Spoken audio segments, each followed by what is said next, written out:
ngayon, may ipapakita ko sa inyo. Tingnan nyong maigi ha.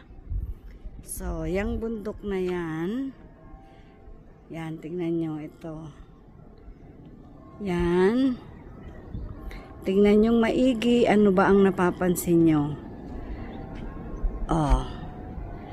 May nakikita bang sa... I-message nyo ko kung anong napapansin nyo dyan. Oh. Anin ko ha. Oh, yan. Yan. Tingnan nyo. Oh. Tapos, paandarin ko siya. Oh, yan. Oh. So, ano sa palagay nyo ito? Yan. Yang mismong yan.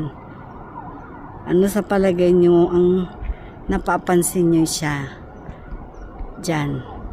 O, message kung alam nyo kung ano yung pinakita ko sa inyo. Ano ang inaakala nyong korte o hugis ng ano.